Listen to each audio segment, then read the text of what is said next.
In division is where we fall. A mind divided against itself cannot stand. If you have allegiance to God, but still have devilish ways, then your success is not possible. You're divided. You're serving two masters. You can't. You make them both mad. Make the devil mad too. Decide who you're going to follow, and follow them with all your might and heart and mind and soul. When a thought comes in that is contrary to who you are following, dismiss it. Do not act upon it. Plug the holes in your dam.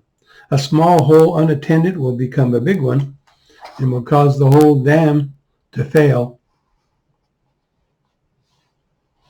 It's on the little things, the daily actions that will ultimately determine your outcomes. No one indiscretion will cause a complete failure of your life. But when you do fall, how do you treat it? Do you decide not to repeat them? You know they're there. There is an evil in the world. But it's the acting on them where the problem is. We all get evil thoughts at times. But we must dismiss them, pull them down. Take charge over our mind. Everything is a decision. The decision that you make before a problem arrives is what will carry the day. If you are used to running to God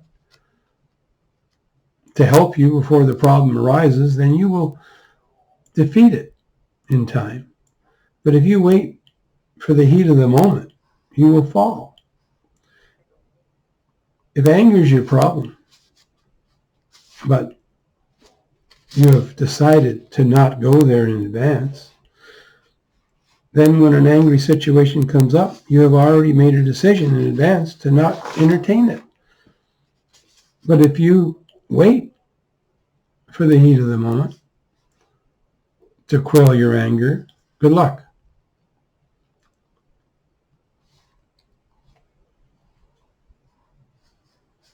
It's the preparation of your mindset in advance that will determine your outcomes. If you have determined for no matter what you will follow, no matter what happens, you will follow what is right, then when situations arise, you already made your decision. But if you have not done that, then every decision is a situation where you could be swayed to do the wrong thing. Your life is made up of all the little decisions you've made in the build up into what you are today. And don't despise little decisions like they don't matter. They will become the very fabric of your being. Decide who you will follow and follow them with all your might. Because if you don't, you'll be spit out if you're wishy-washy. Half in, half out, it doesn't work. The strength is in the commitment. And everyone recognizes commitment, people who are committed. And they get behind them. Who are you committed to, though? Where are you leading everyone?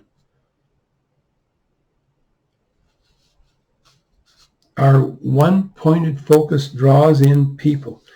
Just naturally, they like to follow someone who knows where they're going. But be careful who you follow, because it might not work out well. Business is no different. If you have a lazy focus, you have a laser focus and not divided your mind up on 10 things, it will cause, that will cause a distraction. An unfocused mind will never reach the goal, but the laser focus will. You might say, but look at all those creative types out there, they have done 10 things. The answer is twofold. First of all, they probably focused on one idea at a time. And secondly, if they did many things at once, imagine how far they could have done if they focused on one idea, or two, or three. A question comes up in him long. Okay, a question comes up, and how long does it take to have a breakthrough in your work? It would depend on how big your ambition is and how focused you are. A large ambition like Edison and the light bulb took a few years. He figured out 1,000 ways of how not to do it, but keep in mind every one of those 1,000 mistakes, seemingly, were lessons that he applied to other inventions he had. So get what you can out of a failure. There's something there. I say take smaller goals so that you get feedback quicker. Create a minimal, viable product, something that just does one thing better than anyone else's gizmo, and you can add more features later.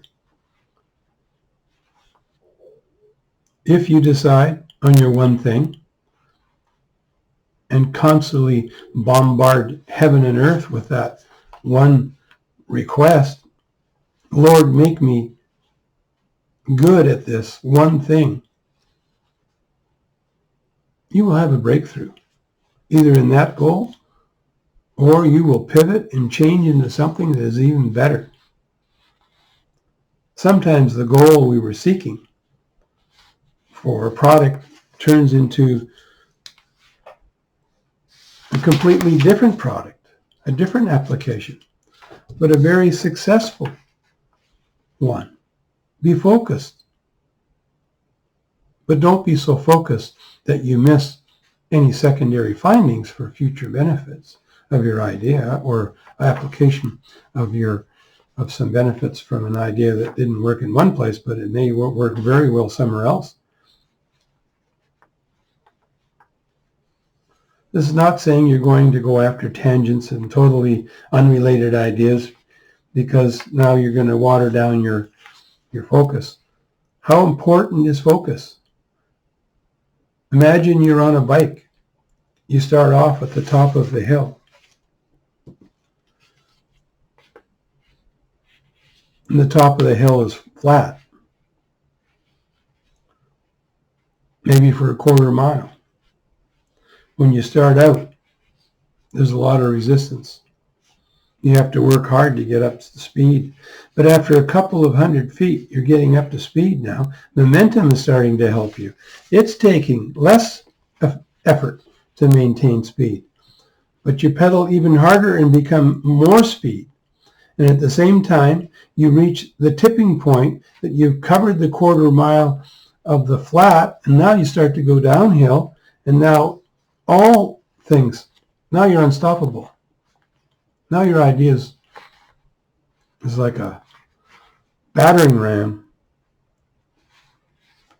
But if you decided at the flat top of the hill, this is too hard, I'll never reach the edge, the downhill part. So all the laws of motion are not helping you now. You have to start from a dead stop each time. Now the law that could have been for you or against you. And so go with focus. And when you go from a